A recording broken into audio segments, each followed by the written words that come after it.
This is a second session of shock. Here we'll be dealing with septic shock and hemorrhagic shock. So this was the classification. We had classified shock into hypovolemic shock. So hemorrhagic shock comes under that. Cardiogenic shock, distributive shock, and septic shock comes under that. And we have the obstructive shock. So briefly they have been described. So we will just discuss from the perspective of hemorrhagic shock and septic shock. So we'll begin with septic shock. So septic shock is a type of vasodilatory shock where there is peripheral vasodilatation causing hypotension which is resistant to the vasopressors. It occurs due to toxin induced release of nitric oxide synthetase from the vessel wall which results in sustained release of high levels of nitric oxide. So based on the type of septicemia, we can or the type of organism we can classify into gram negative septic shock and gram positive septic shock. So gram negative septic shock is caused by uh, perforation peritonitis, strangulated intestines, biliary infection, urinary infection, pancreatitis, diabetic food. While gram positive septic shock is caused by exotoxins from bacteria like Clostridia, Streptococci, Staphylococci, Pneumococci, like that. There are many more organisms and pathologies that can result in gram positive and gram negative septicemia. So the pathophysiology of septic shock, so I've slightly modified it to restrict itself to septic shock from the general pathophysiology which I mentioned in the previous class. So here toxins released from the bacteria, that is like E. coli, Klebsiella, Pseudomonas, will cause inflammation and then activation of macrophages, neutrophils and monocytes. This is followed by release of cytokines and free radicals, then chemotaxis of cells, endothelial injury and altered coagulation cascade. So all of this together eventually leads to SIRS or systemic inflammatory response syndrome or SIRS.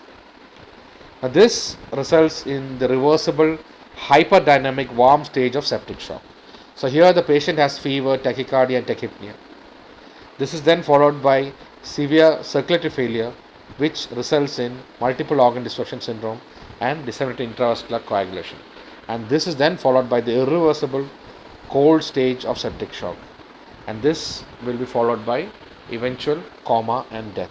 So I have made it so brief, but of course there are a few days and it's a process that takes place over a few days to reach the end stage of death, that too if untreated and undiagnosed.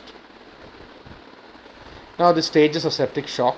So there are two stages, the hyperdynamic warm septic shock and the hypodynamic cold septic shock. So the hyperdynamic stage is a stage which is reversible.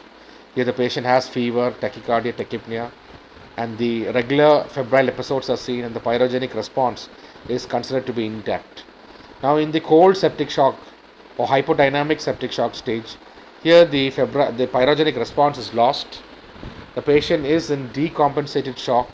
So it is an irreversible stage where features suggesting multiple organ dysfunction syndrome, then renal failure, anuria, cyanosis, jaundice, cardiac failure, pulmonary edema, hypoxemia, drowsiness and eventual coma and death. So those are the stages of septic shock. Now the investigations of septic shock. So all baseline investigations from complete blood count, ESR, blood grouping, RH typing, electrolytes, renal function test, liver function test, coagulation assessment with prothrombin time and APTT, that is activated partial thromboplastin time, and an arterial blood gas analysis to assess the acid base picture. Now this will be followed by imaging techniques to find out a focus for the septic shock. So we have the chest X-ray, baseline ECG. If there is a discharging point, then pus culture, or else you can take a urine culture or a blood culture or a sputum culture depending on the symptoms. Similarly, an ultrasound of the affected part can be done to rule out collection or abscess or to assess for the focus of the infection. Higher investigations like CT or MRI can also be done to find the septic focus. Now the treatment of septic shock. So it begins with intensive monitoring of the patient by regularly monitoring the BP, the pulse rate, heart rate, respiratory rate, and the urine output. Then correcting the fluid and electrolyte imbalance by giving crystalloid transfusions and blood transfusions. Starting the person on antibiotics such as cephalosporins and aminoglycosides, depending on the whether it is a gram negative or a gram positive septic shock, and that is obtained from the cultures and sensitivity study. Similarly, the imaging technique should be done when the patient is fit for it, ultrasound, CT, and chest X-ray.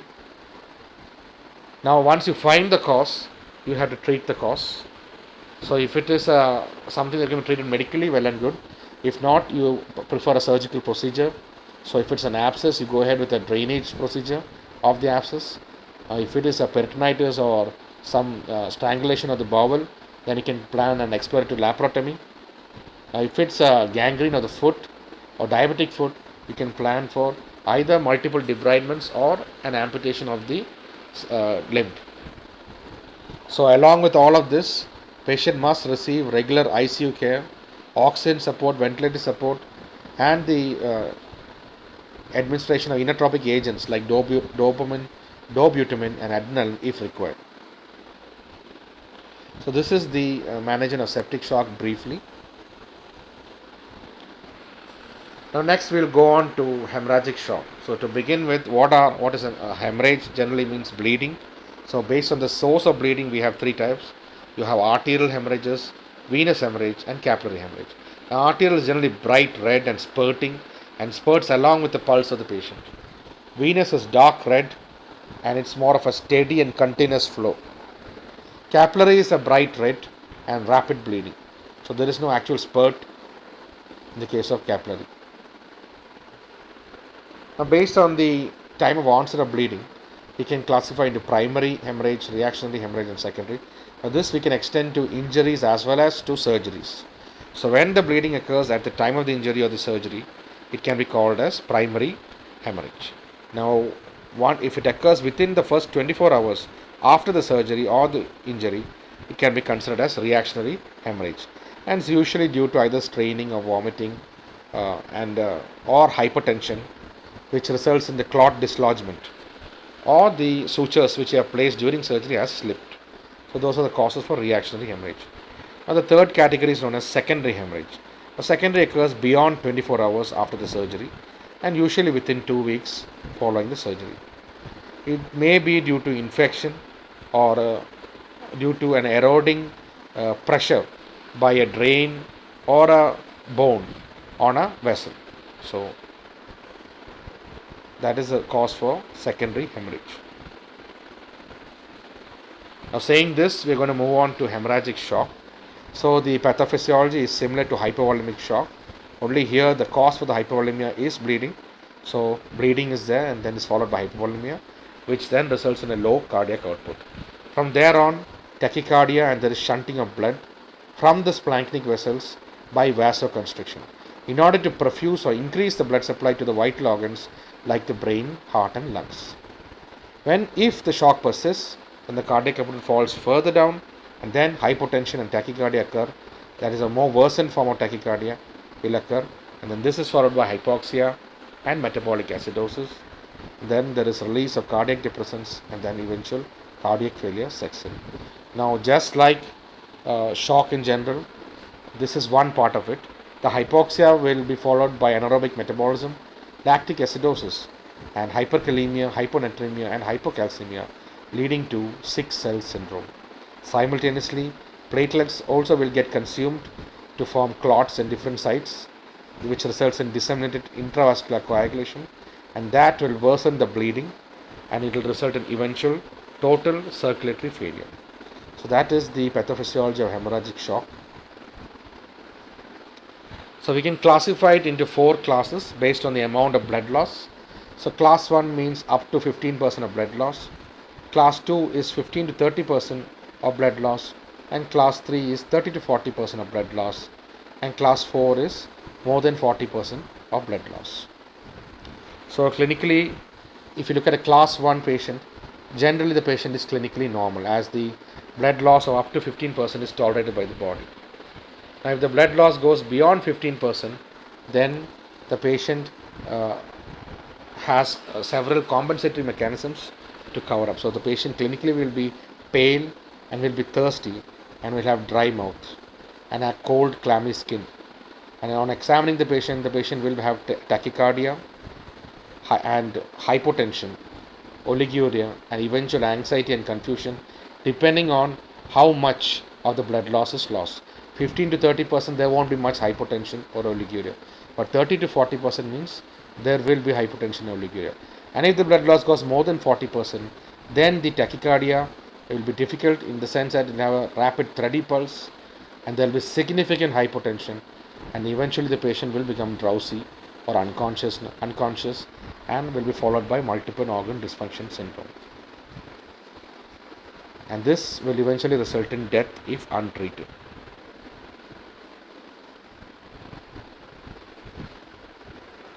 Now the investigations, blood grouping and RH typing to identify the blood group, then a cross-matching sample to arrange the blood for the patient for transfusion. Then you do a hemoglobin and the packed cell volume to know what amount of hemoglobin is left in the body. So that way you can decide on whether to transfuse or not immediately. Now similarly, you need to look for the cause of the bleeding. So a lot of imaging techniques are there. A chest X-ray will help in diagnosing multiple rib fractures, hemothorax, pulmonary contusion. Similarly, an ultrasound of abdomen and thorax will help in looking for a liver injury or a splenic injury or hemoperitoneum or hemothorax. Same thing if the patient is stable with somewhat stable vitals, then you can, instead of doing an ultrasound, which has a benefit of doing bedside and in the unstable patient. But if the patient is stable, you can actually go ahead with a CT scan of the abdomen and thorax for looking for the same evidence of blunt injury of the abdomen or thorax or penetrating injuries. Similarly, in the case of internal bleeding from vessels, a Doppler ultrasound would be helpful in the case of bleeding or vascular injury from the limbs. Similarly, if it's in the intra-abdominal, an angiogram can be helpful to rule out vascular injury. Then for external fractures, X-ray of the part will help us in detecting fractures. So those are the investigations to look at the cause for the bleeding. Now the management, the guidelines based on three principles. One is to stabilize the patient with the initial immediate resuscitation. Second is to evaluate the patient for the cause and to assess the severity of shock. And third, finally, is to treat the specific cause to achieve the cure. So initial resuscitation means A, B, C, D, E. So you assess the airway, breathing and circulation and look out for disability and make sure the patient is fully exposed. Then maintain an oxygen line for inhalation, and you correct the hypotension by rapidly infusing crystalloids like normal saline or Ringer's lactate via a wide bore IV cannula, and if possible 2 wide bore IV cannulas. Simultaneously send blood investigations to assess the previously mentioned factors such as the blood group, cross-matching sample, etc. And then you arrange the blood also for transfusion. And as soon as the blood transfusion is started, the better for the patient. And simultaneously, as and when the patient is fit or unfit, we can plan imaging techniques to find the site and cause of bleeding. Now regarding the bleeding, so if it is an external hemorrhage, you can actually apply pressure on the site of the bleeder and control the bleeding, either by pressure packing or by positioning the limb so that the bleeding is reduced. Now, if it is an active external bleed, you may have to explore the wound and ligate the bleeding vessel or suture the wound or apply significant pressure bandaging to control the bleed. Now, if it's an active internal bleed, for example hemothorax, then you may have to put in an intercostal tube. Or if it's an intra-abdominal bleed, you may have to either proceed with an exploratory laparotomy or even perform damage control surgery if it is in the best interest of the patient, especially in the case of splenic, liver or vascular injuries. Now, once this is all done, the patient has to be actively monitored. So regular monitoring of the blood pressure, pulse, heart rate, respiratory rate and urine output measurements. It is standard for any patient in any form of shock. Similarly, you monitor the central venous pressure and the pulmonary capillary wedge pressure. You can intubate the patient and connect to a ventilator and provide critical care if the patient has head injury also. Similarly, urethral catheterization will be helpful in the unconscious patient especially, or in the patient who has immobility, who is immobilized because of fractures. Similarly, analgesics are to be given for pain, antibiotics for the control of infection. Then to prevent hypothermia, you can make corrective measures like putting blankets around the patient, as well as when infusing the IV fluids. After the initial stage, even warm fluids can be infused.